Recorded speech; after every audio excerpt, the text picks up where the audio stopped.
العاقبة لله والآتقية، ما هي لأمريكا ولا روسيا، تهيأ الأسباب للأولياء، سبحانه الناصر ونعم الحالف، مشكاته هديه للمجاهد ضياء، وقوته يدعى الله الأقوياء، حشاه سبحانه تعب أوعياء، الواحد الفرد الخابر اللطيف، الأرض أرضه صاحب الكبرياء، لا يجعل المستضعفين أوصياء، على أوروبا كلها واسية، ويصبح العالم بكله نظيف، المشكلة ما هي في أوكرانيا ولا في القوقاز أو جورجيا، المشكلة أن اليهود أذكياء،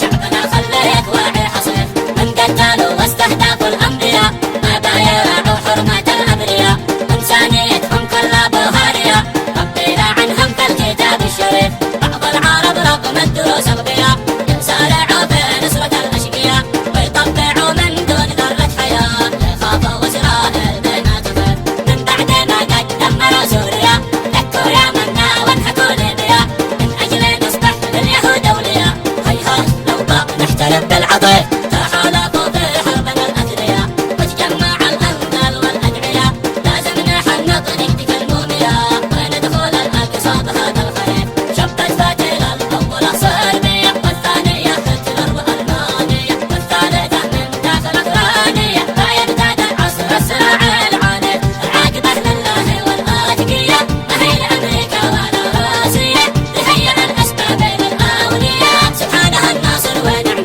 الحالف، مشكاته هديه للمجاهد ضياء، وقوته يدعى الله الأقوياء، حشاه سبحانه تعب أوعياء، الواحد الفرد الخابر اللطيف، الأرض أرضه صاحب الكبرياء، لا يجعل المستضعفين أوصياء، على أوروبا كلها واسية، ويصبح العالم بكله نظيف، ويصبح العالم بكله نظيف. العاقبة لله والآتقية، ما هي لأمريكا ولا روسيا، تهيأ الأسباب للأولياء، سبحانه الناصر ونعم الحالف، مشكاته هديه للمجاهد ضياء، وقوته يدعى الله الأقوياء، حشاه سبحانه تعب أوعياء، الواحد الفرد الخابر اللطيف، الأرض أرضه صاحب الكبرياء، لا يجعل المستضعفين أوصياء، على أوروبا كلها واسية، ويصبح العالم بكله نظيف، المشكلة ما هي في أوكرانيا ولا في القوقاز أو جورجيا، المشكلة أن اليهود أذكياء،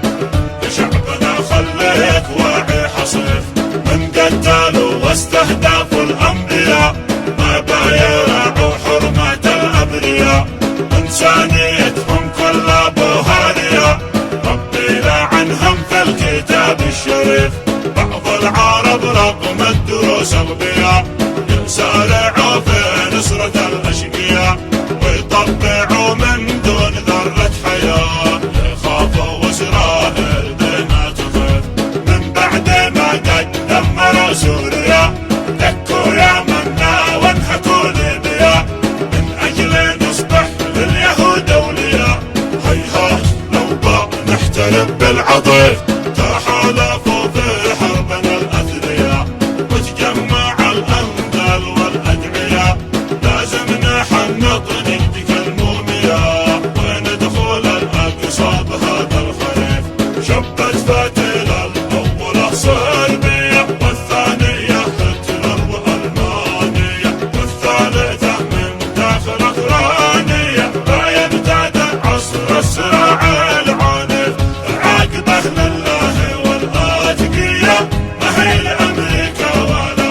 روسيا، تهيأ الأسباب للأولياء، سبحانه الناصر ونعم الحالف، مشكاته هديه للمجاهد ضياء، وقوته يدعى الله الأقوياء، حشاه سبحانه تعب أوعياء، الواحد الفرد الخابر اللطيف، الأرض أرضه صاحب الكبرياء، لا يجعل المستضعفين أوصياء، على أوروبا كلها واسية، ويصبح العالم بكل